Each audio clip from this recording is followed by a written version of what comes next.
ഈ താരിഫ് ഇപ്പോൾ തുടങ്ങി, ഇപ്പോൾ ഇന്ന് 2 ദിവസമായിട്ട് ഇങ്ങനെ തുടങ്ങിയിരിക്കുകയാണ്. നമ്മളെ അതെങ്ങനെ ബാധിക്കും? നമ്മളെ ബാധിക്കുമോ അതോ? നമ്മളെ അത് ബാധിക്കുന്നത് എല്ലാവരും പറയുന്ന പോലെ തന്നെ തുണിത്തരങ്ങളുടെ അകത്ത് ബാധിക്കും. അതായത് 4-5 സ്റ്റേറ്റുകൾ, ഒന്ന് ഏറ്റവും വലിയ തമിഴ്നാടാണ്. തുണിത്തരങ്ങൾ തിരുപ്പൂർ, സേലം, തമിഴ്നാട്ടിലാണ് ഏറ്റവും വലിയ ടെക്സ്റ്റൈൽ ഇൻഡസ്ട്രി ഏറ്റവും കൂടുതൽ എസ്റ്റാബ്ലിഷ് ആയിട്ടുള്ളത്. അവിടെ നിന്നാണ് ഏറ്റവും കൂടുതൽ കയറിപ്പോകുന്നത്. 2 ആന്ധ്ര. ഞാനിതിൻ്റെ ഒരു ഓർഡറിലല്ല പറയുന്നത്.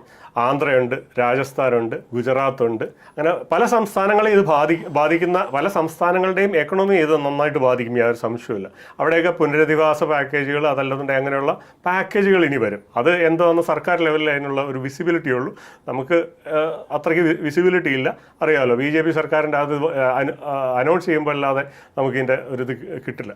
അപ്പം അതിൻ്റെതായിട്ടുള്ള ഇതുണ്ട്. പക്ഷേ എന്ത് വന്നാലും പാക്കേജുകൾ അങ്ങനെയുള്ള സംഗതികളുണ്ടാകും. അത് ദീപാവലിയോട് കൂടിയിട്ട് എന്ത് വന്നാലും ഉണ്ടാകും. ദീപാവലി അല്ലെങ്കിൽ മാക്സിമം ഡിസംബറോട് കൂടിയിട്ട് എന്ത് വന്നാലും പാക്കേജുകൾ വരും. അടുത്ത ബഡ്ജറ്റ് നോക്കിക്കോ, അടുത്ത ബഡ്ജറ്റിൻ്റെ അകത്ത്, അടുത്ത മാർച്ചിൽ വരുന്ന ബഡ്ജറ്റിൻ്റെ അകത്ത് എന്ത് വന്നാലും ഉണ്ടാവും, യാതൊരു സംശയമില്ല. ഈ അമേരിക്കൻ താരിഫ് അല്ലെങ്കിൽ സാങ്ഷൻ കൊണ്ട് അഫക്റ്റഡ് ആയിട്ടുള്ള എല്ലാ ഇൻഡസ്ട്രിയിലുള്ള ആൾക്കാരെയും പുതിയൊരു കൺസിഡറേഷൻ കൊടുത്ത് അവർക്ക് വേണ്ടിയിട്ട് അടുത്ത ബഡ്ജറ്റിൻ്റെ സമയത്ത് എന്ത് വന്നാലും ഒരു സ്പെഷ്യൽ പാക്കേജുകൾ എന്ത് വന്നാലും വന്നിട്ടുണ്ടാവും. ഇതിപ്പോൾ റഷ്യയിൽ നിന്ന് ഓയിൽ വാങ്ങുന്നത് വെച്ചാണല്ലോ ഈ ട്രംപിൻ്റെ ഇത് പറയുന്നത്, അല്ലെങ്കിൽ നിങ്ങൾ എവിടെ നിന്ന് വാങ്ങുന്നതുകൊണ്ടാണ് ഞങ്ങളിത് ചെയ്യുന്നത്, അതായത് യുദ്ധത്തെ ഇന്ത്യ സഹായിക്കുന്നു എന്നൊക്കെയാണ് ട്രംപിൻ്റെ, അറിയാലോ.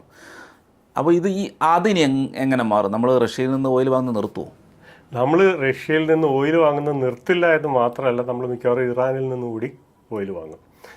ഒരു കാര്യം വായത്ത് മനസ്സിലാക്കണം. ലോകത്തിൽ ഏറ്റവും കൂടുതൽ എണ്ണയുള്ളത് എന്ന് പറഞ്ഞ് ഇപ്പോൾ ഇന്നലത്തെ കഴിഞ്ഞപ്പോൾ, കാരണം റഷ്യ അന്റാർട്ടിക്കിലോ ഐ ഫോർഗോട്ട് പ്ലീസ്, അന്റാർട്ടിക്കിൽ 500 ബില്യൺ ബാരലിൻ്റെ എണ്ണ ശേഖരം കണ്ടെത്തി എന്ന് പറഞ്ഞിട്ട് ഒരു ഇത് വന്നിട്ടുണ്ട്. അപ്പോൾ ആ ഒരു ഇതിൽ പിന്നെയും റഷ്യ ലോകത്തിലെ എണ്ണ റിസർവുകളുടെ തലപ്പത്തോട്ട് വരുന്നു.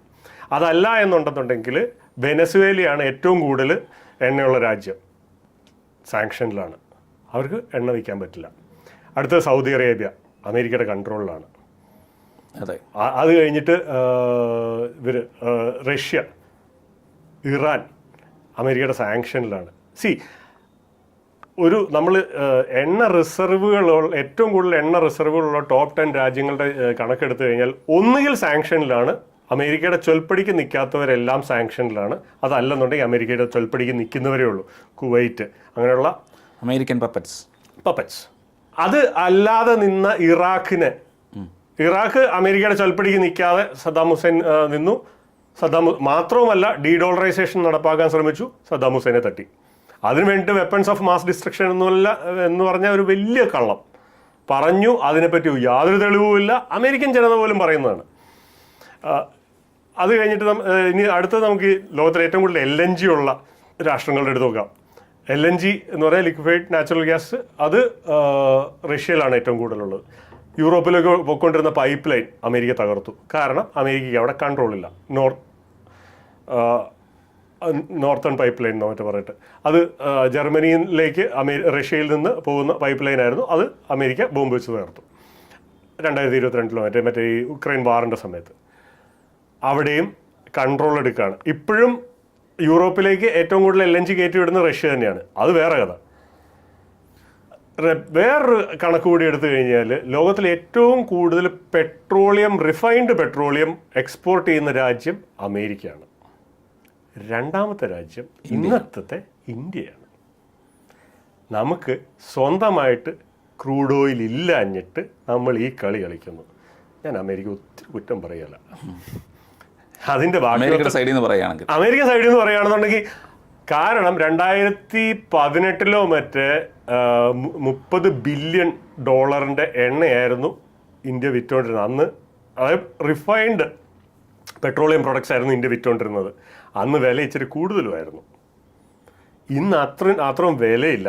ഇന്ന് ഇന്ത്യ വിൽക്കുന്ന ഏകദേശം 90 ബില്യൺ, 3 ഇരട്ടി ആണ് ഇന്നത്തെ കാലത്ത് നമ്മൾ റിഫൈൻ ചെയ്ത് വിൽക്കുന്നത്. ജാംനഗർ, റിലയൻസിൻ്റെ ജാംനഗർ പെട്രോളിയം റിഫൈനറി ലോകത്തെ ഏറ്റവും വലിയ റിഫൈനറികളിലൊന്നാണ്. നമ്മൾ അതിന് മാത്രം വിൽക്കുന്നുണ്ട്, കാശുണ്ടാകും. ഉള്ള കാര്യം പറയാമല്ലോ, ശ്രീനാരായണ ഗുരുദേവൻ പറഞ്ഞ അതേ പരിപാടി. കച്ചവടം കൊണ്ട് ധനികരാകുക, വിദ്യ കൊണ്ട് പ്രബുദ്ധരാകുക, സംഘടന കൊണ്ട് ശക്തരാകുക, ബ്രിക്സ്. അത് തന്നെയാണ് നടന്നുകൊണ്ടിരിക്കുന്നത്. വളരെ സിമ്പിളാണ്.